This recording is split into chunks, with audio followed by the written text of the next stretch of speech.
Hello and welcome to Hops and Bros. This week, We're not rating stuff, we're talking about hopping rates. For an open window on a crafty world, Max and Chris from Ups and Bros. Ups and Bros. Welcome to Ups and Bros.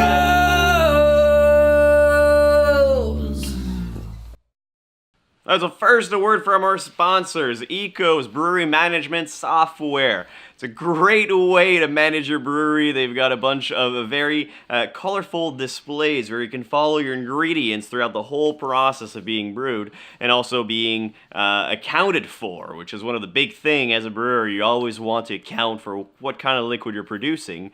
And hop rating is also one of those things that you want to monitor because hops are expensive. You want to use them effectively, and you only want to use what you have. Being able to know what stock you have is also very important in a brewery. Which you don't want to end up like me, Chris, not knowing what's hopping rates, knowing how important they are in a brewing environment or a brewery environment. And having a supportive app like this will make it a lot easier. So It won't hop for you, but it'll let you know what not really. Anyways, Ecos, check him out. Back to the video. we're already in the video, Max. Mind blown. All right, so hop rates. Chris, what do you have on your side? So basically, hop rates, what I learned is basically a term that means how much hops you're putting in your beer. Super easy, super simple, but it gets a little bit deeper because most brewers use, I guess,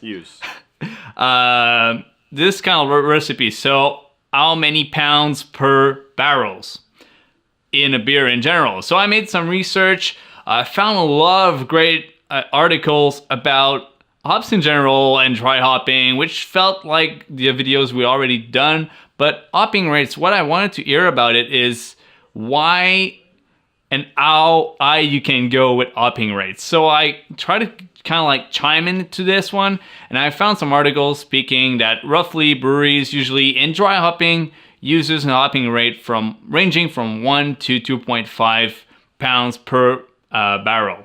But some breweries that are brewing really hazy stuff, big IPAs, triple IPAs, double IPAs, are kind of like doubling down, tripping down, or like 6 times higher than this average that I found. So you can find beers with 7 pounds per barrel into this hopping rates, which is completely ridiculous. And also I wanted to figure out that nice little story I shared probably too much time. The Dogfish story, the hopping rate was just like done over an hour of time with the kind of like was it the tennis table thing that just shake through babyfoot table? What kind of table it was, but yeah. Something like that. So I wanted Max to kind of like dive a little bit deeper into this and how can it affect your beer. And when we discussed it a little bit before the video, he actually told me that hopping rates evolves all through the brewing process. So Max, get us all the information, the crunchy information we need for this hopping rates to kind of like be not something I don't understand and something I understand.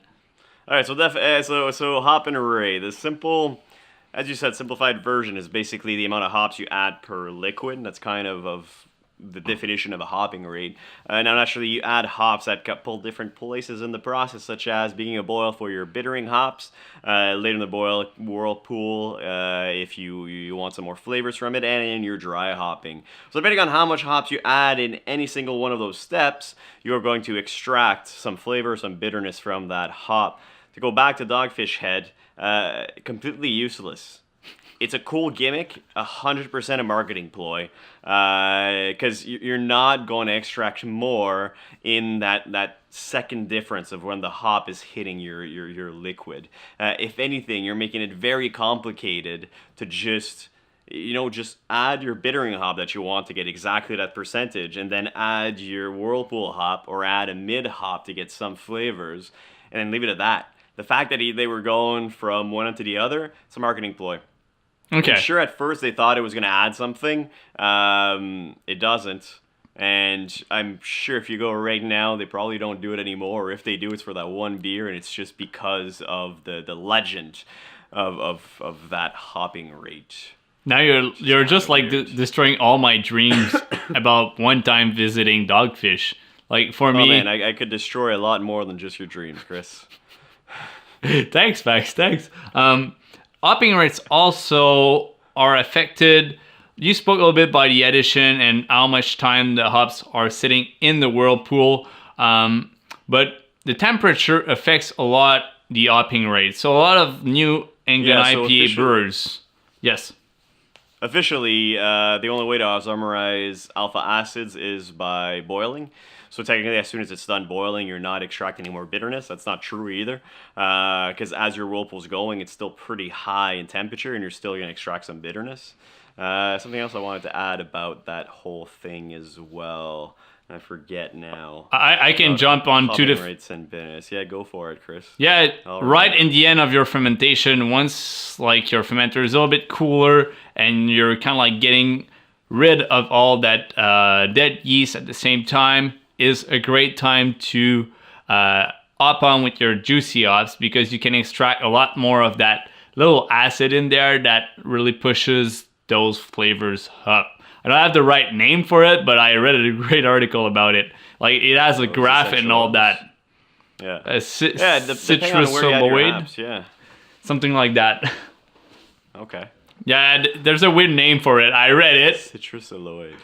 But also, when you do dry hop, you gotta be mindful of your cohumulone content of the hop, because that's gonna add bitterness even though it's not being boiled. There's some things to watch in every hop that you use. Not every hop is made to be excellent at dry hopping. There's also a point of diminishing return, which is what I was thinking about earlier. So let's go back to the Dogfish Head example. Yes. They're adding hops through the whole process. That's a lot of hops to be adding. There's a point where you're adding more hops than what your beer can actually handle. Same thing with dry hopping. You can dry hop as much as you want, but at some point, are you really doing it to flavor your beer? Is it more of a marketing ploy? Is it actually going to affect that beer in the way you want it to? Or are you just creating dead space and unrecoverable liquid loss, right? So you always have to be mindful when you're hopping that, yeah, do I need to dry hop this as much or not? Dry hopping is a new tool, relatively new tool to the brewing industry, and now we just took it by storm. We're like, it's awesome, let's dry hop everything. Well, sometimes you don't have to. You don't have to dry up a Saison. You don't have to dry up a Pilsner. You can just let him go. You can have your maximum yield on those beer, make your money, and then have that juicy-ass IPA, right? It's the same with an actual beer, right? Juicy-ass IPA. Yeah, it's Flying Monkey. Monkeys. Yeah, an unfluctuated version of their very flocculent latest beer. Yeah, it's like coining the term dank and then using it for your beer. This is a dank IPA or whatever. I'm sure it's been done, but it's kind of like, why not use it as a term? It's a term. It's not a name. Yeah, it's like saying like drier Saison or like a dry Pilsner. It's called, it's like calling your Saison the Dryster or whatever. No, not really. Or like Crispy Boy Pilsner. Crispy Boy Pilsner. It's already Crispy Boy. You don't need to... Maybe it would be cool. A Crispy Boy's Pilsner. I don't know. No? I don't know. It's just I've got a hard time in the industry when you're talking about a term that we use to describe something, and then you just take that and you call that beer that. It's like, man, now how are we going to describe other beers that are also juicy ass, but that are not the juicy ass? Yeah. I mean, I guess from now on, if you hear me say juicy ass and I don't mention Flying Monkey saying, I'm talking about the beer, I'm talking about the fact that the IPA is juicy ass. I don't know. It's not that bad. One last thing I want to add, Max. What could be like the maximum hopping rate you can put in a beer? Well, there's no maximum. There's no maximum. Yeah, it has many hops as you want. It's just there's a point of diminishing return. So you got to figure out, all right, am I actually extracting enough liquid from this? That's where centrifuges have kind of made a comeback, not a comeback, but have kind of started making their way in the craft industry. Because with a centrifuge, you can actually extract a lot of material from your liquid, a lot of particles and shit like that. And in that case, a lot of hop residue. And you can squeeze that hop residue and get as much liquid out as possible, which is really interesting if you are a juicy ass brewery who likes hazy IPAs. How many The dank stuff. the danksters? It's the new dank hipsters, stuff. right? Oh yeah. Anything else, Chris? Or are we? Done? If you like the video, please like, subscribe, share. I'm usually not this angry. I'm just sick right now. See you in the next video. Cheers.